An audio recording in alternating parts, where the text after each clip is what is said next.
खूबसूरत गांव में जो पहाड़ियों से घिरा हुआ था, वहाँ एक छोटी सी लड़की जिनका नाम लीला था। लीला को रंग भरना बहुत पसंद था।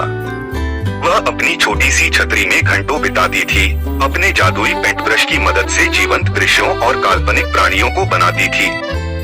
यह पेंट ब्रश, जिसे एक बूढ़े जादूगर ने गांव में आकर दिया था, उसमें यह शक्ति थी कि वह जो भी भाषा करती, उसे जीवित कर सकता था। लीला का सबसे अच्छा दोस्त एक शरारती गिलहरी था, जिसका नाम था नट्टी।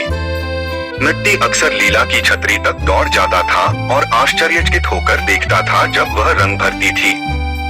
एक सूरजमुखी बनाते हुए एक धूप से भरा एक सुनहरे दिन के बाद, जैसे ही लीला चित्र बनाती थी, नट्टी के पास एक उत्कृष्ट विचार था।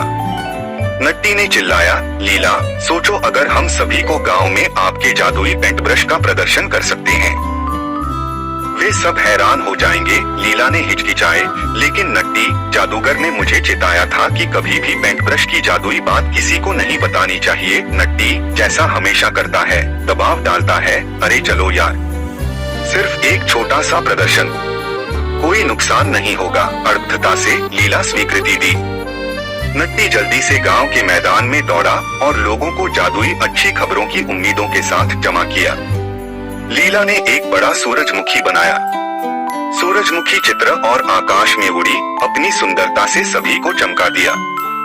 लोग हैरानी में गवाए और लीला की अतुलनीय प्रतिभा के लिए तालियां बजाईं।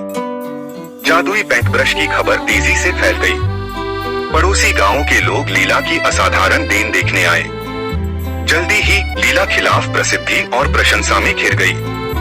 उसने चमत्कारी दृश्यों और प्राणियों को चित्रित किया। प्रत्येक बड़ा था जिससे वहां लोगों का हैरान करते थे।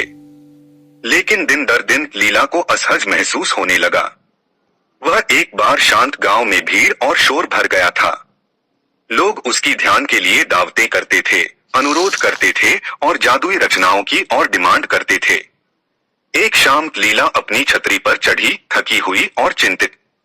नट्टी उसके साथ आया, उसकी दुखी अनुभूति को महसूस किया। लीला, क्या हुआ? नट्टी ने नरमी से पूछा। मुझे शांतिपूर्ण क्षणों की याद आ रही है, नट्टी। मुझे बस खुद के लिए और उन लोगों के लिए रंग भरन। लीला दुखी थी, क्योंकि लोग लालची और स्वार्थी होते जा रहे थे। इसलिए उसने जादुई पेंट ब्रश उस बूढ़े आदमी को वापस लौटा दिया, जिसके पास से वह लाई थी।